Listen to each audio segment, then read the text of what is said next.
So, Team USA just lost its second exhibition game in a row. They lost to Nigeria 2 nights ago, and then tonight they lost to Australia, which obviously isn't great for Team USA. And not only the losses, but the performances have been lackluster, a lack of execution on both ends of the ball. And I don't know what's worse, the offense or the defense. And, obviously these are just exhibitions, and they are missing Drew Holiday, Chris Middleton, and Devin Booker, who are all playing in the finals, but still, they're the more talented team in both. They were the more talented team in both of these games, and there really isn't too many excuses. Also, I said they are exhibition games, but the other team isn't taking them like exhibition games. Australia and Nigeria really want to win, probably a bit more than the U.S. in both of the games. But anyways, let's talk about them. I'm going to be talking primarily about Team USA because that's sort of what I care about more than Team Australia and Team Nigeria, though both of them did play very well. For Nigeria, they hit a ton of threes, which is a good recipe in the NBA or FIBA these days. And then they also pushed the pace a lot in transition and sort of caught USA off guard with that. And then with Australia, they're just a really solid team, very good passing. Patty Mills and Joe Ingles both played really well. Matisse Thybulle was great defensively. And yeah, they just know how to play together and were really solid. But I thought, the USA really threw this one away. Let's talk about offense first. Why not? I think the main thing here is just not enough sets, not enough plays, and too many isolations. All too often, their game plan was just give it to Dame and let him hit a step back three, and that was working for parts of the game, but when it's not isolation, like they're not getting to the rim enough, also I think too many times, just Dame isolations, Tatum taking a bad three, Zach LaVine taking a bad step back three, KD missing a mid-range, which is a good shot, but hasn't really been falling for the past two games. All too often it's that. And then the only real sets they're running is like a two-man game with Draymond and Dame at the top of the key, and it's just too simple. A lot of FIBA teams are switching it. They're able to contain it because the court's a little smaller or there's less spacing because the three-point line's closer in, and they're just not able to generate points that way. I also think there's a lack of getting to the rim, not enough drives, not enough getting players downhill and getting them attacking the rim, and not enough drive and kick, which when they do that, which was on a few possessions, is really good because a very skilled player like Beal gets inside and he's able to either shoot or he can kick it out to very good three-point shooters, whether it's KD or Jeremy Grant. All these players are very good and capable three-point shooters. So when the Team US does drive and kick, it works a lot better than when they're just relying on isolations. I also think they need more cutting.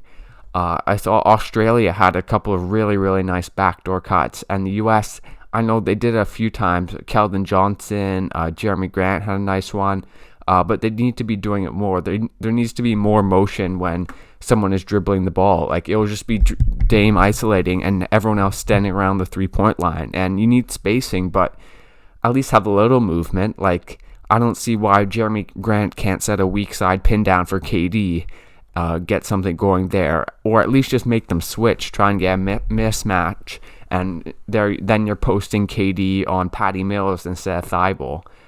So yeah, just a lack of motion and movement offensively. They're running the Boston Celtics playbook or the Portland Trailblazers playbook, where just have your talented players isolate, and they are very talented and they will make some of them, but it's not a recipe for success over a 40-minute game. If I think of anything else offensively, just not enough plays. Maybe some of the players who should be role players on this team, taking too many tough shots, like LaVine taking step backs or Jeremy Grant taking contested threes. That's not great. But then again, sometimes there's just like trying to get the ball to KD, and KD took like 3 contested shots over Matisse Thybulle in a row, and one of them went in, but 2 of them didn't. And I feel like the U.S. can get a better shot than that. They have so many skilled players. They're playing they're playing as individuals, not a team. Yeah. No. Also, I mentioned this at the start when I did my Team USA preview.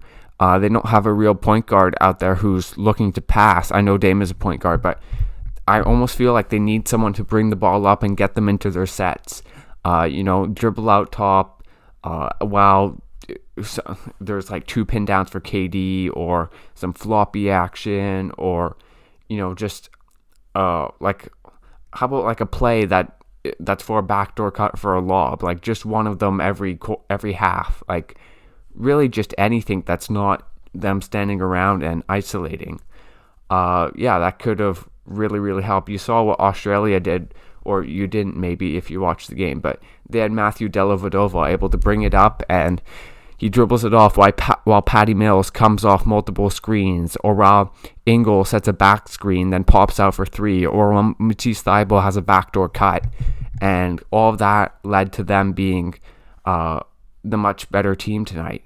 Okay, so I think that's about it on the U.S.'s offense. Let's talk about their defense. Here, I think at least I think they're both areas are solvable for the U.S., but some of the issues.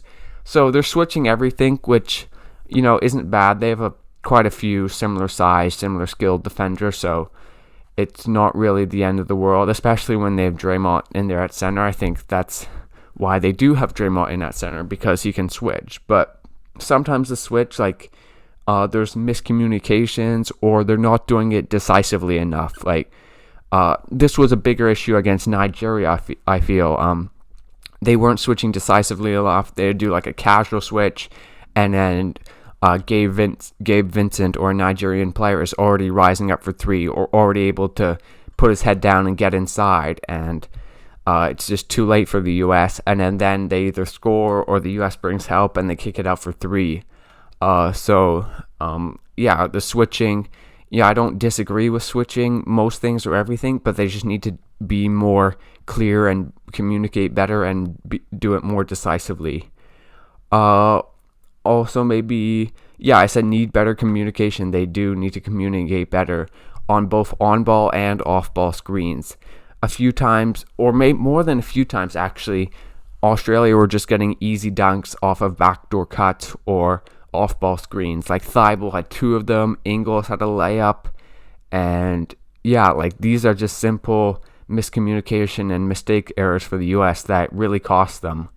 Must be said, Australia did also hit a few tough shots between Patty Mills and Ingles, but they weren't like super tough. Like some of them were, but some of them were just the kind where they're able to walk into it and get it off because of the U.S.'s lack of intensity and execution on their switches.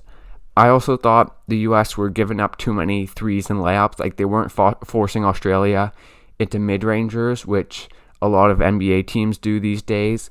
And I mean, part of that is because they're switching.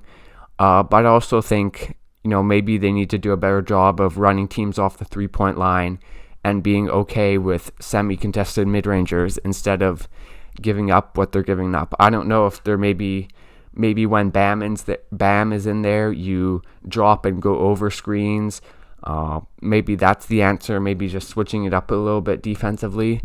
Or maybe it's just making sure they have better communication and just being more decisive and executing the switches better. Maybe that's how they'll see it. Like, nothing wrong with the scheme, just mistakes. Because I feel like I'm repeating myself, but just way too many easy baskets for Australia where there would be a backdoor cut or something like that. So, I think that's all about it I have to say. They just need better execution on both sides of the ball, more sets, more creativity offensively, and less standing around and isolating, and then defensively, better communication, maybe a bit of a different scheme. They're still the most talented team going to the Olympics, and these are exhibition games, so I'm not panicking.